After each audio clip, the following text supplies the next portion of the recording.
نااہل کو حاصل ہے کبھی قوت و جبروت، ہے خوار زمانے میں کبھی جوہر ذاتی۔ 4 اشعار پر مشتمل یہ نظم اقبال کی کتاب ضرب کلیم کے شروع میں موجود ہے۔ اس کا عنوان ہے تقدیر، یعنی کہ ڈیسٹنی۔ وہ تقدیر جس کو ہم انفرادی طور پر بھی اور اجتماعی طور پر بھی اپنی تمام تر محرومیوں اور تمام تر مجبوریوں کا باعث سمجھتے ہیں، اس کی وجہ سمجھتے ہیں، اور اسی تقدیر کو ہی کوستے رہتے ہیں۔ تو اس تقدیر کے بارے میں اقبال کیا کہہ رہا ہے، دیکھتے ہیں۔ نااہل کو حاصل ہے کبھی قوت و جبروت، ہے خوار زمانے میں کبھی جوہر ذاتی۔ یعنی ہم دیکھتے ہیں کہ اس زمانے میں کبھی کوئی نااہل آدمی ہوتا ہے، اس کو قوت و جبروت اللہ تعالیٰ دے دیتا ہے، یعنی اس کے پاس قوت بھی آ جاتی ہے، اس سے وہ جبر بھی کرتا ہے، اس کے پاس پاور بھی ہوتی ہے اور انفلوئنس بھی ہوتا ہے، لیکن ہوتا وہ انکمپیٹنٹ ہے۔ اور دوسری طرف ہم دیکھتے ہیں کہ ہے خوار زمانے میں کبھی جوہر ذاتی۔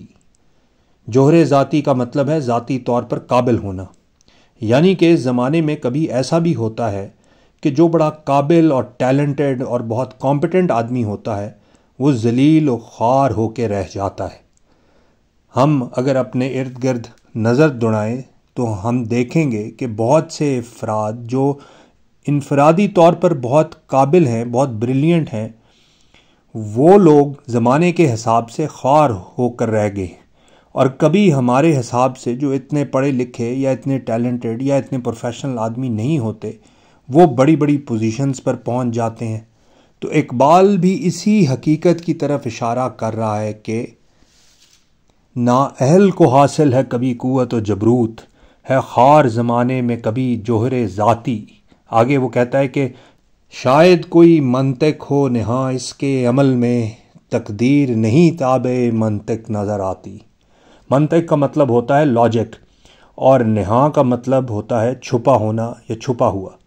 یعنی شاید کوئی منطق ہو نہاں اس کے عمل میں، یعنی اس تقدیر کا جو عمل ہے، جو ہم نے ابھی ڈسکس کیا ہے اور جس کے بارے میں ہم نے ابھی بات کی ہے کہ بہت سے قابل اور بریلینٹ لوگ اس دنیا میں بہت پیچھے رہ جاتے ہیں اور بہت سے انکمپیٹنٹ لوگ آگے نکل جاتے ہیں دنیاوی حساب سے، تو اس میں کوئی منطق سمجھ نہیں آتی، اس بات میں کوئی ظاہری طور پر لاجک سمجھ نہیں آتی، اس کی منطق ہماری آنکھوں سے چھپی ہوئی ہے، لیکن تقدیر نہیں تابع منطق نظر آتی۔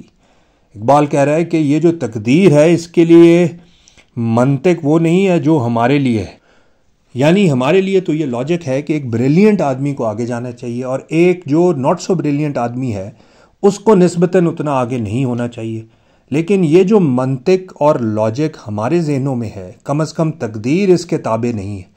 تقدیر کی کوئی اپنی ہی منطق ہے انفرادی لوگوں کے بارے میں، لیکن قوموں اور امتوں کے لیے تقدیر کی ایک خاص منطق اور لاجک کا پیٹرن ہے۔ وہ کیا ہے، وہ آگے بتاتا ہے۔ ہاں، ایک حقیقت ہے کہ معلوم ہے سب کو، تاریخ جس کو نہیں ہم سے چھپاتی۔ تاریخ یعنی امتوں کی تاریخ، قوموں کے عروج اور زوال کی تاریخ۔ یعنی تاریخ سے ہم کو یہ اندازہ ہوتا ہے کہ اگر ہم امتوں اور قوموں کو غور سے دیکھیں تو ایک حقیقت ہم پر عیاں ہو جائے گی، اور وہ نہاں نہیں ہے، چھپی ہوئی نہیں ہے، بلکہ عیاں ہے۔ اور وہ کیا ہے؟ ہر لحظہ ہے قوموں کے عمل پر نظر اس کی، براں صفت تیغ دو پیکر نظر اس کی۔ پہلے اس کا لفظی ترجمہ کر لیتے ہیں کہ ہر لحظہ ہے قوموں کے عمل پر نظر اس کی، یعنی ہر لحظہ، ہر وقت تقدیر کی نظر قوموں کے عمل پر لگی ہوئی ہے۔ ہر وقت وہ قوموں کے عمل پر نظر لگائے بیٹھی ہے۔ کون؟ تقدیر۔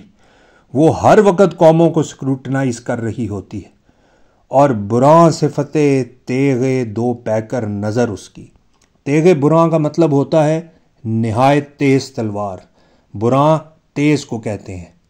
براں صفت تیغ یعنی ایسی تیز جو صفت میں تیغ یا تلوار کی مانند ہے، اور تلوار بھی عام نہیں، تیغ دو پیکر، ڈبل ایجڈ سورڈ جس کو کہتے ہیں، جس کی کاٹ دونوں طرف ہوتی ہے، تیغ دو سر بھی کہتے ہیں جس کی مشہور مثال مولا علی کرم اللہ وجہ اور رضی اللہ تعالیٰ عنہ کی مشہور تلوار ذوالفقار ہے جو دونوں طرف کاٹتی تھی۔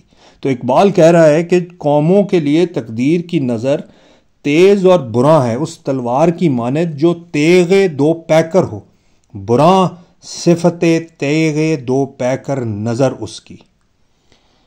یعنی تقدیر جو ہے وہ انڈیویجولز اور انفرادی طور پر لوگوں کو تو شاید سپیئر کر دے، لیکن قوموں کو بہت غور سے دیکھ رہی ہوتی ہے۔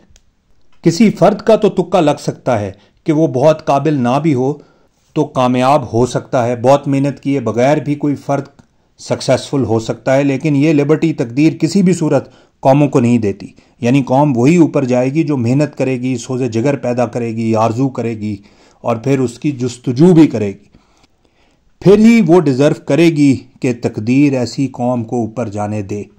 یہ جو ہم سوچتے ہیں کہ کچھ کیے بغیر ہی ہاتھ پر ہاتھ دھرے ہم اوپر چلے جائیں گے بحیثیت ایک قوم کے، تو اقبال کے نزدیک اور تقدیر کے نزدیک یہ ممکن نہیں۔ It is next to impossible.